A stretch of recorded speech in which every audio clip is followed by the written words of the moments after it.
사단의 통로들이요, 나를 사로잡아 버립니다. 이치적으로는 맞을 수 있고요. 그래 또한 내가 손해 볼 수도 있고요. 그래 또한 여러 가지 정말로 내 기준이 정확할 수도 있을 겁니다.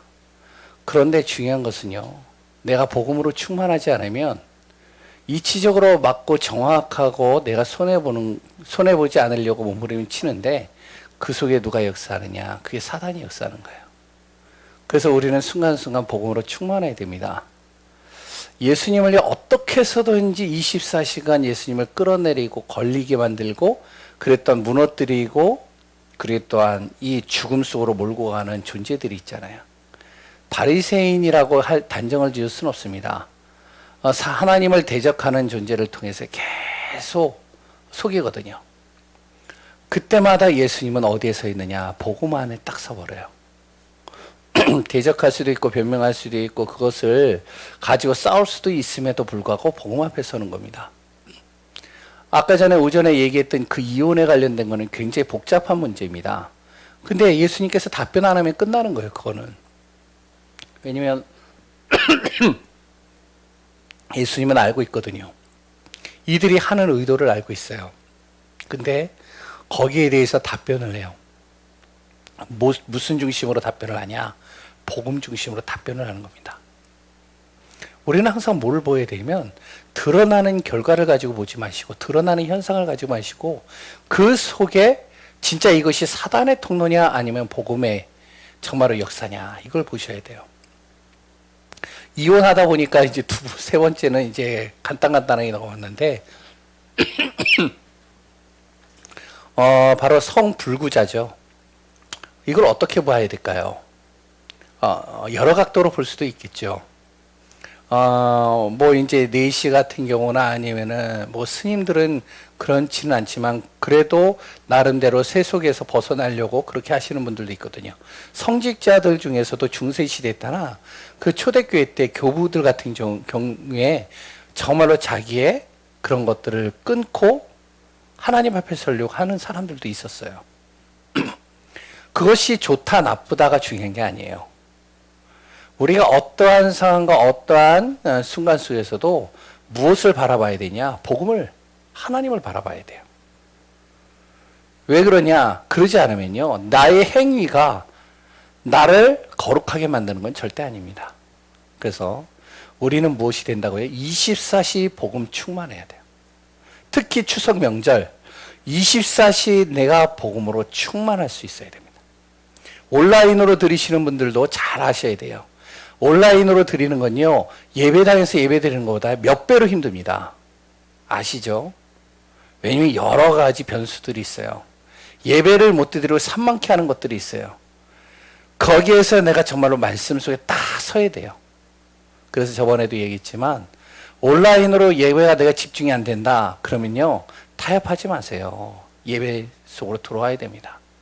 예배당으로 딱 와서 예배 드리셔야 돼요. 그래야지 내가 살아요.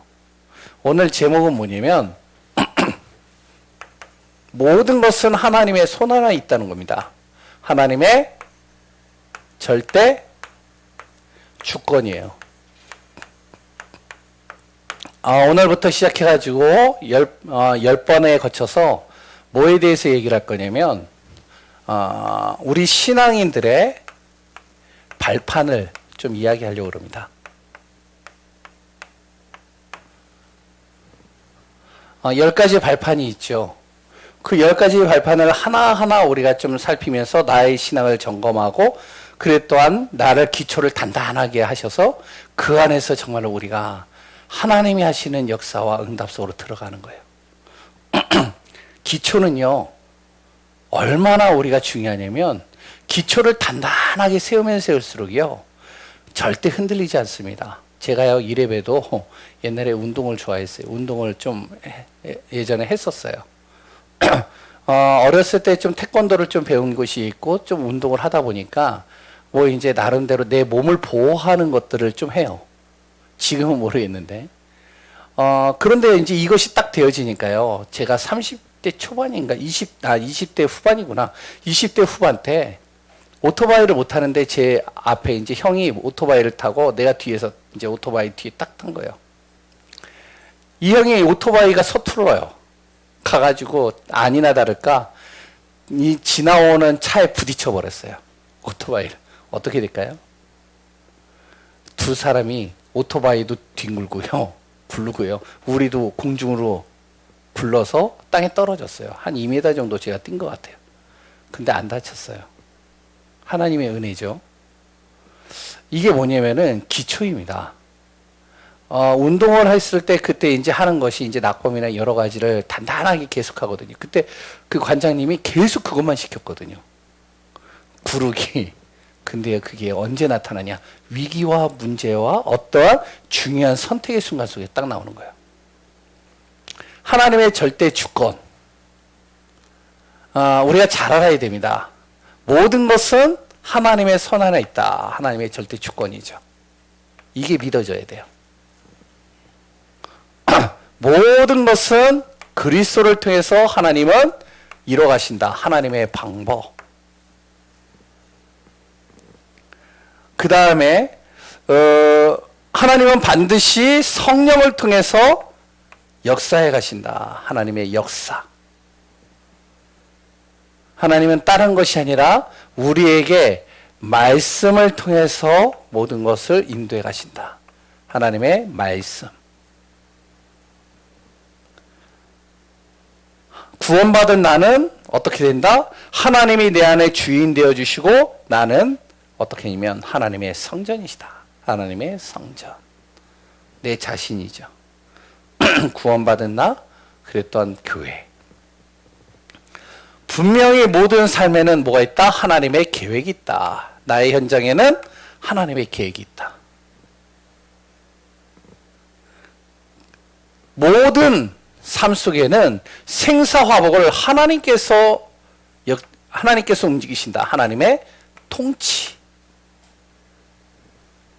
생사화복을 하나님의 손안에서 움직여 하신다는 것이죠. 그리고요, 우리는 분명히 날 때가 있고 죽을 때가 있고 모든 시간표들이 있습니다. 그 모든 시간표 속에 하나님의 섭리대로 모든 것을 움직여 가셔요. 하나님의 섭리. 분명히 사람은요, 죽음 이후에 뭐가 있느냐? 심판이 있습니다. 하나님의 심판. 그 외에 내세가 있죠. 복음 앞에서, 하나님 앞에서, 언약 앞에서 전도자의 인생을 걸어가는 자에게는 반드시 하나님께서는 상급이 있다고 얘기합니다. 하나님의 상급. 10가지 신앙의 발판입니다. 그 하나하나들요, 아주 내 안에서 단단하게 세워가는 거예요. 이 근육이요, 이제 우리 여기 계시는 분들도 그렇지만 잘 하셔야 돼요. 내 근육이요, 이제 그분들 말로는요, 탄탄하고 쫀쫀해져야지, 그래야지, 어떻게 하면은, 이제 모든 힘을 발휘할 수 있대요. 이것이 탄탄해져야 됩니다. 이 신앙의 발판이에요. 그 중에 오늘은 뭐냐면 하나님의 절대 주권이에요. 모든 것이 하나님의 손 안에 있다. 믿으시나요? 정말로 이 믿음이 우리 안에 있어야 돼요. 이게 안 믿어지면요, 자꾸 내가 불신앙하게 되면 어떻게 되는지 알아요? 하나님의 모든 것은 하나님의 손 안에 있어. 그것이 안 믿어진다면 어떻게 하면 계속적으로 나는 인본주의 있어야 돼요. 내 잔머리를 가지고 모든 걸 해야 돼요. 그럼 어떻게 되죠? 자꾸 머리 쓰고 내가 인본주의를 쓰고 하려면요, 굉장히 복잡해지고 힘들어지고요, 불안해지고요, 그리고 또 그것 때문에 시달리고요, 스트레스가 이만저만 아닙니다. 그런데 하나님의 주권, 그래, 모든 거 하나님의 손 안에 있어. 내가 가난한 거 하나님의 손 안에 있어. 내가 부유해지는 거 그것도 하나님의 손 안에 있어. 내가 어디에 있든 하나님의 손 안에 있어. 내가 무엇을 하든 하나님의 손 안에 있어. 내가 어떠한 상황에 놓여 있든 그것 또한 어디에요? 하나님의 손 안에 있어. 항상 우리는 어디에 있다고요? 하나님의 손 안에. 하나님의 절대 주권. 이거 믿어지셔야 돼요. 이게 신앙이 굉장히 중요한 부분이에요. 하나님의 절대 주권. 그래서 오늘 본문의 내용, 말씀의 역대상 29장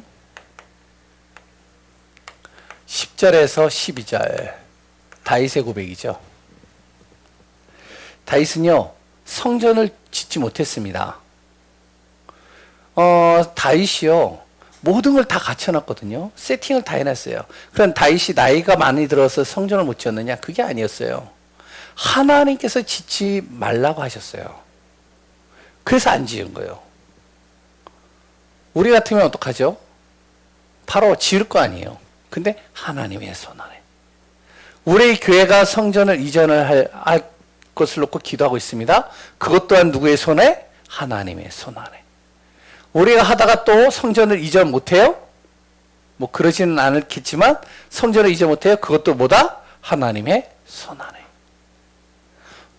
우리나라가 선교한국이라고 그러죠. 원래 우리나라보다요, 일본이 더 복음이 빨리 들어왔어요.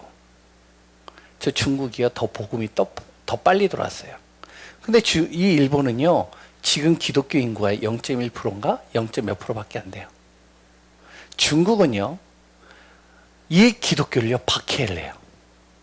우리나라는요, 늦게 들어온 이 복음이 우리나라는요, 어떡하냐, 선교 한국을 만들어 버렸어요. 누구의 손 안에 있다고요? 하나님의 손 안에. 우리나라가요, 6.25를 만났습니다. 북한에서 이렇게 침공을 했죠. 그래서 이제 거의 다 뺏기고선 이 부산, 그 낙동강 밑에 있는 고기만 딱 남고 다 점령이 됐죠. 이제 여기만 점령을 하면 끝나는 거예요. 그런데 그때 이제 유엔에서 어떤 일이 벌어졌냐면, 이 우리나라를 도와줘야 된다, 도와주지 말아야 된다, 유엔에서. 이거에 대해서 이제 회의가 딱 열려지는 거예요. 5개 상임 이상국에서 한 나라만 반대를 해도 안 되는 거예요. 거기에 어떤 나라가 있었는지 알아요? 소련이 있었어요. 소련은 무조건 반대입니다. 자기네가 시작을 했으니까. 근데요, 희한하죠. 소련이 그 회의장에 올 때 어떻게 하면 이 차가 펑크가 나버렸어요. 펑크가 나가지고 그 시간을 놓쳐버린 겁니다. 회의는 다 끝나버렸어요. 결정했어요. 유엔이 도와주기로 꽝꽝꽝. 그때 이제 러시아가 딱, 소련이 딱 들어온 겁니다. 회의 다시 해야 된다, 무효다, 아니다, 벌써 끝났다. 그래서 우리나라에 유엔이 참석하게 된 거예요. 누구의 주권? 하나님의 손 안에. 이해가 되시나요? 우연이 아닙니다. 모든 것은요, 하나님의 손 안에 있는 거예요. 이게 정말로 우리 안에서 어떻게 되면 믿어져야 됩니다. 내 자신을 지금 하나님이 움직이시는 것, 내가 이 자리에 앉아 있는 것, 하나님의 절대 주권. 믿으시나요? 내가 예수 믿는다라고, 정말로 복음 듣는다고, 이 시간 추석 명절에 다 시골 내려가고 다 저거 하는데, 내가 오늘 예배 드린다고 온라인상이 아니면은 예배당에 있다? 이것 또한 뭐다? 하나님의 절대 주권. 내가 그런 존재가 아닌데, 내가 목회자로 세워져 있어요. 이것도 하나님의 주권. 모든 것은 다 뭐에 있다고요? 하나님의 손 안에 있다. 아멘이신가요? 그러면 이게 믿어진다? 그러면 문제될 게 없잖아요. 맞죠? 요셉이라는 사람이 어디요? 감옥에 간 거? 뭐라고요? 하나님의 절대 주권. 모세가 태어났을 때 2살 이하의 아이들을 다 죽여야 된다 했을 때 그때 왕궁으로 입양이 되어지죠. 하나님의 절대 주권. 다윗이요, 자기 장인어르신 사울왕을 통해서 쫓겨다니는 인생을 걸어갑니다. 좀 나아질만 했더니요, 또 이제 누가요? 압살롬이 이제 아히도벨과 이제 모의를 해서 이제는 반역을 한 거예요. 그래서 도망자가 되어지죠. 모든 도망치는 그 속에서도 하나님의 절대 주권. 우리가 억울한 일을 당해도 그 속에 하나님의 주권이 개입이 되어져 있습니다. 믿으시기 바라요. 그러면요, 우리가 정말로 양보하지 않을 것이 없고요. 우리가 정말로 그것 때문에 우리가 어떻게 보면 스트레스 받고 분노하고 그것 때문에 상처 있고요. 그것 때문에 내가 낙심할 필요가 없다는 거예요. 진짜 모든 게 하나님의 손 안에 있다면. 첫 번째, 그러면 그 하나님이 누구이신가? 우리가 항상 들었던 내용이죠. 그래서 다시 한번 우리가 정리를 하는 겁니다. 알지만 또 정리를 하는 거예요. 알지만 또 다시 한번 내가 기록하는 거예요. 알지만 또 다시 내가 확인하고 그걸요, 내가 응답으로 증거로 확인해야 돼요. 하나님은 어떤 분이라고요? 출애굽기 3장 14절에 뭐라 그러면, 모세가 이제는 애굽으로 갈 때 바로 그 바로 왕이 누가 보냈다라고 해야 됩니까? 그랬을 때 바로 나는 스스로 있는 자다. 스스로 있는 자가 보냈다 하라. 이렇게 얘기를 합니다. 하나님은 어떤 존재라고요? 스스로 있는 자.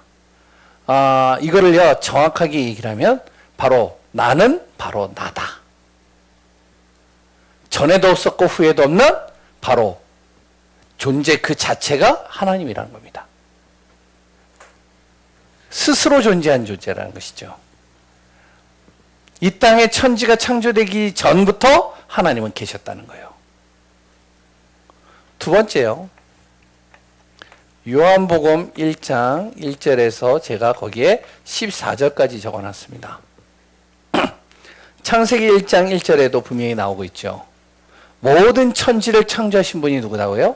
하나님이십니다. 요한복음 1장 1절에서도 뭐라고 그러면 바로 말씀이 모든 천지를 하나님께서 말씀으로 창조하신 내용이 나옵니다. 뭐죠?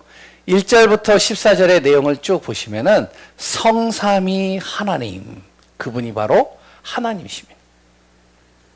성부 하나님, 말씀을 이루시는 성부 하나님. 그 말씀을 통해서요, 무엇을 하시냐면은 인간의 모든 삶 저주를 해결하시고 구원의 길로 인도하시는 성자 하나님. 그리고 또 뭐요? 우리의 삶 속에 내주하시고 인도하시고 우리를 통해서 역사하시는 성령 하나님. 성삼위 하나님. 그분이 바로 참 하나님이십니다. 그리고요, 세 번째, 역대상 오늘 29장 10절에서 12절에 모든 역사의 주관자, 그분이 누구다? 하나님이십니다. 모든 역사를 주관하시는 것이 누구라고요? 하나님이시에요. 부와 귀를 있게 하시는 것들 하나님이 하시는 겁니다. 그리고 또한 크게 하심과 강하게 하심 또한 하나님이 하시는 거예요. 모든 역사, 그 역사의 주관자가 누구다? 그게 하나님이십니다. 그러니까 우리가 하나님에 대해서만 정확하게 우리가 알고 있으면, 그러면 우리가 겁낼 것 없고 두려울 것 없고 불안할 것 없고요, 염려할 게 없어지는 거예요. 그 하나님이 내 안에 계셔요. 에베소서 2장 1절에서 10절 무슨 내용이죠? 에베소서 2장 1절에 뭐라고 나오죠? 허물과 죄로 죽었던 너희를 살리셨도다. 2절에 뭐라고 하죠? 바로 세상의 풍습과 공중권세에 잡은 자, 바로 어둠의 세상 주관자 불순종의 아들들 가운데서 역사하는 그 영을 통해서 우리를 자꾸 속이고 넘어뜨리고 운명 사주팔자를 움직이는 그 모든 흑암과 어둠의 권세. 그러면서 뭐라고 나오죠? 나의 운명과 사주 팔자를, 그리고 나의 미래를 주관하시는 분이 누구다? 그게 사단이 아닙니다. 하나님이셔요. 나의 운명이 누구의 손에 있다고요? 사단의 손에 있다고요? 절대 아닙니다. 하나님의 손 안에 있는 거예요. 그 사단이 속이는 겁니다. 나의 모든 미래가 누구의 손에 있다고요? 하나님께 있는 거예요. 나의 운명과 모든 미래, 모든 것을 주관하시는 분이 누구다? 하나님. 하나님에 대해서 내가 더 많은 내용들이 있지만 하나님에 대해서 내 자신이 정확하게 정리만 돼 있어도 그러면요, 흔들리질 않아요. 이것만 가지고도요, 우리가 기도가요, 풍성하게 누려지는 겁니다. 불신앙의 기도를 할 필요가 없는 거예요. 내 정말로 한을 가지고요, 내 처지를 가지고요, 한탄하면서 기도할 필요가 없는 거예요. 하나님이 주관하시는데. 그래서 혹시 요새 이제 우리 가정 예배 드릴 때마다 시편을 읽어요. 지금 이제 시편 26편 지났는데 쭉 읽을 때마다 새롭게 느끼는 것들이 있어요. 아, 진짜로 하나님께서 다윗을 움직이시는구나. 왜냐하면 죽음의 위기, 낙심의 절망의 그 순간, 그 모든 곳에서 하나님이 움직이시는 거예요. 우리가 하나님에 대해서 정확하게 좀 깨닫고 누리시기 바랍니다. 두 번째는요, 그 하나님이 하시는 일이 있어요. 그 하나님이 하시는 일이 뭐죠? 바로 하나님은요, 하나님의 절대 계획을 이뤄 가십니다. 그 절대 계획이 뭐죠? 바로 세계복음화입니다. 세계복음화를 향해서 하나님은 절대 계획을 이루시는 거예요. 하나님이 아브라함을 택했습니다. 왜 택했죠? 세계복음화 하려고. 하나님이요, 아브라함을 통해서 이스라엘을 만드셨어요. 왜요? 세계복음화 하기 위해서. 그걸 이스라엘이 못 깨달으니까 어떻게 하면은 노예가 되고 포로가 되고 속국이 되고 계속 유랑 민족이 되어버리는 거예요. 하나님의 절대 계획은 어디에 있느냐? 세계복음화예요. 하나님께서 초대교회를 세우셨습니다. 초대교회를 세운 이유가 뭐죠? 세계복음화 때문에. 근데 그 초대교회가요, 어떻게 되어지냐? 교부를 만들어 놓고 완전히 갇혀버린 거예요. 그래서 하나님은 종교개혁을 일으켜버리신 겁니다. 왜 세계복음화 해야 되는데 세계복음화를 안 해요? 하나님의 계획은 세계복음화인데, 하나님이 한국을 왜 쓰시는지 아세요? 세계복음화 때문에 쓰시는 거예요. 세계복음화 하지 않는다? 그러면 하나님은요, 모든 하나님의 시선을, 하나님의 모든 촉관심을, 하나님의 모든 그 권세를 다 옮겨가는 겁니다. 하나님이 하시는 일이 뭔지 아세요? 세계복음화를 통해서 모든 것을 움직이시는 거예요. 절대 하나님의 계획입니다. 유튜브를 하나님께서 만드신 거, 불신자를 통해서 유튜브를 만든 이유가 뭔지 알아요? 유튜브를 통해서 뭘 하기 위해서요? 세계복음화. 그래서 우리가 지금도 뭐 잘하든 못하든 간에 계속 영상을 올리잖아요. 한 사람이 보더라도, 몇 사람이 보더라도 그걸 통해서 복음을 들었다, 그러면 되는 거예요. 단 1분을 들었다, 그 가운데서 아, 진짜 모든 게 진짜 하나님의 손 안에 있구나, 이게 깨달아졌다, 불신자가. 그럼 구원받잖아요. 그러면은 어떻게 해요? 복음화가 되어지는 거잖아요. 우리가요, 비대면으로 지금 예배를 드립니다. 비대면 또한 뭔지 아세요? 하나님의 절대 계획이에요. 세계복음화를 연결하는 겁니다. 근데 이걸 못 봐요.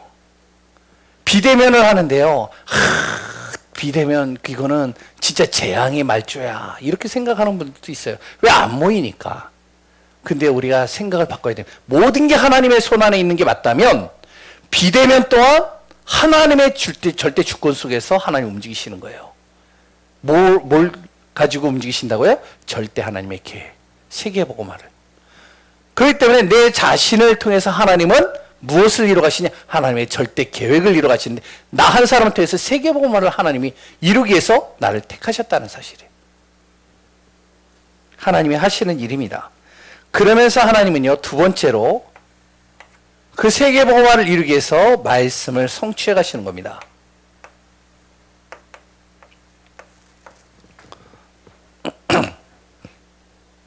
하나님의 말씀을 이루어 가시는 것이죠. 이사야 40장 8절에 뭐라 그랬죠? 푸른 말하고 꽃은 시드나 하나님의 말씀은 영원히 설 수 있도록, 말씀은 반드시 이루어질 수 있도록 하나님 움직이시는 거예요. 마태복음 5장 17절에서 18절에 뭐라 그랬죠? 거기에 분명히 그러잖아요. 하나님의 말씀이 어떻게 되어지냐? 천지는 없어지려니와 하나님의 말씀 율법은 1.1획도 변하지 않고 다 이루어지리라. 하나님의 말씀을 반드시 하나님이 이루어 가신다는 거예요. 이것 때문에.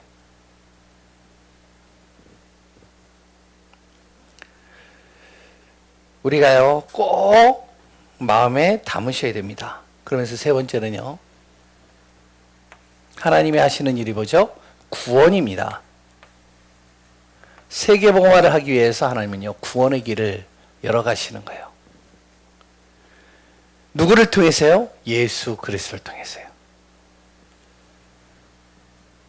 창세기 3장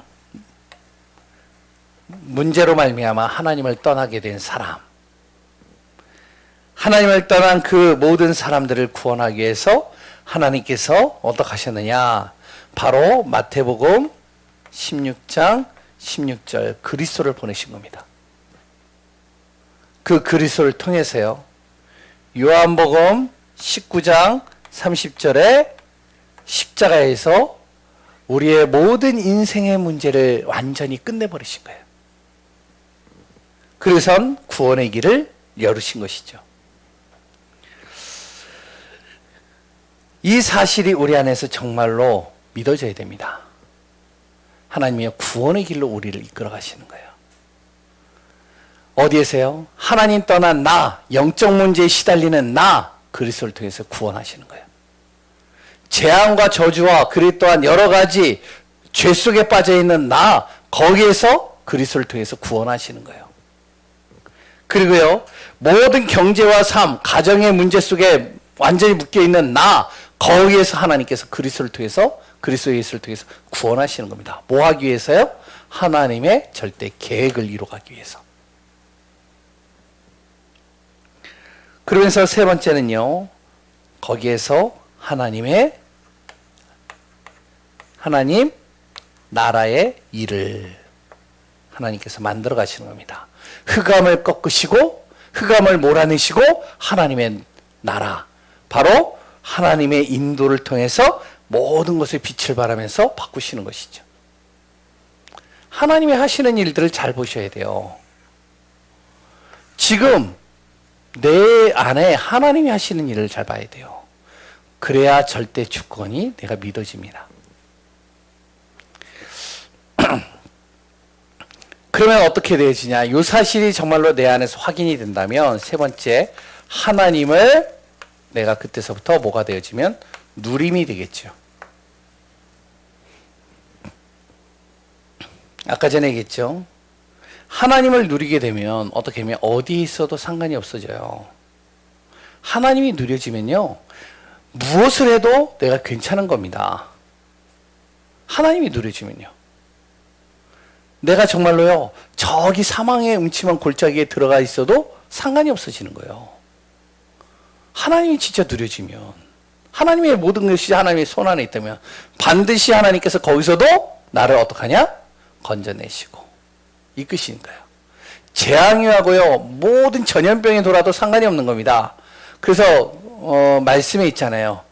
왼쪽으로 1000명이 오른쪽으로 10,000명이 넘어져도 우리가 해를 당하지 않을 것은 하나님께서 나를 이끌어 가시기 때문에.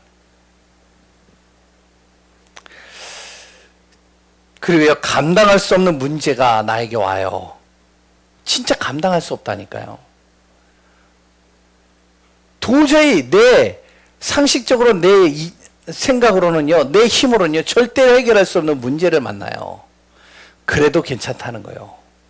하나님의 절대 주권을 내가 믿는다면, 그 하나님이 내 안에서 누려진다면 상관이 없어지는 겁니다. 그러면 어떻게 해야 될까요? 가장 중요한 것은요, 이 사실을 알면 내가 하나님을 만나야 되겠죠. 인격적으로 만나줘야 되겠죠. 실질적으로 만나줘야 되겠죠. 그 하나님을 만나서요, 뭐를 해야 되나요? 그 하나님을 만나서요, 내가 요한복음 4장 24절 하나님과 함께 예배드리는 축복을 드리는 겁니다. 이걸 임마누엘이라고 그래요. 예배는요, 어떻게 보면 내가 나의 시간을 투자하는 게 아니에요. 예배는요, 하나님과 내가 함께하는 것을 누리는 시간입니다.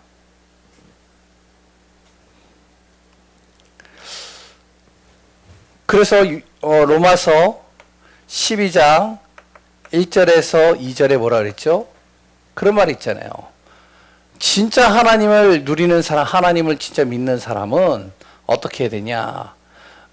이 세대를 본받지 말고 어떻게 해요? 산제사로 하나님 앞에 예배드리는 겁니다. 내 있는 그대로의 모습을 가지고 하나님 앞에 예배드리는 거예요. 그런데 예배만 드렸는데도 하나님이 거기서 무엇을 하시냐? 나의 모든 삶 속에 힘을 주시고 답을 주시고요. 방향을 주시고요. 나를 치유하시고요. 나를 모든 것을 이끌어 가시는 거예요. 세 번째, 거기에 또한요, 내가 기도한다 하나님께 어떤 일이 일어난다고요? 주님께 부르짖고 기도하는데요, 일을 행하는 여호와 그 일을 성취하시는 그분이 어떻게 해요? 나의 모든 기도를 들으실 뿐만 아니라 더 크고 은밀한 일을, 더 중요한 일들을 나에게 보이신다는 겁니다. 하나님을 우리가 제대로 누리는 삶을 살아야 돼요. 네 번째요, 하나님의 절대 주권을 믿고 그것을 사실적으로 내가 믿는 사람들은 어떻게 하냐? 성령께서 내 안에 역사하셔서 증인의 삶으로 나를 움직여 가십니다. 누림이죠. 그래서 우리 귀한 예강교회 성도님들, 하나님의 절대 주권, 그래, 모든 것은 누구의 손에 있다? 하나님의 손에 있다. 그 하나님이 어떤 분이냐? 그 하나님이 정말로 지금 모든 삶 속에서 하시는 일이 무엇이냐? 그렇다면 그 하나님을 내가 어떻게 누려야 되느냐? 정말로 승리하고 인도받는 귀한 분들 되시기 바랍니다. 결론입니다. 나를 하나님이 부르셨어요. 왜 부르셨을까요? 하나님의 절대 주권을 가지고 나를 부르신 이유, 하나님의 절대 계획을 이뤄가기 위하여. 복음 안에서 삶 속에서 모든 현장 속에서 승리하는 귀한 분들 되시기 바랍니다. 다음 주에는 하나님의 방법에 대해서, 그러면 하나님이 나를 어떻게 정말로 이 시대를 어떻게 하나님께서 응답하시고 역사하시느냐, 같이 또 말씀을 통해서 확인하고 누리는 시간 갖도록 하겠습니다. 기도하겠습니다. 하나님이여, 정말로 주의 은혜 속에서 우리를 인도하여 주옵소서. 모든 것은 하나님의 손안에 있습니다. 크게 하심도 강하게 하심도, 우리를 약하게 하시고 우리를 좀 모자라게 하심도, 그에 또한 우리가 가는 모든 발걸음 속에 감당할 수 없는 모든 일들을 만나도 그 하나 속에서도 하나님이 함께 하시고 하나님의 절대 주권 속에서 하나님의 손안에서 모든 것을 움직여가는 것을 믿습니다. 진정으로 우리 안에 그리스도로 충만하고 그 안에서 승리하며 그 안에서 인도받는 귀한 분들 되게 하여 주옵소서. 모든 것을 움직이시고 역사하시는 예수 그리스도 이름으로 기도합니다. 아멘. 우리 찬송가 90장 찬양하겠습니다.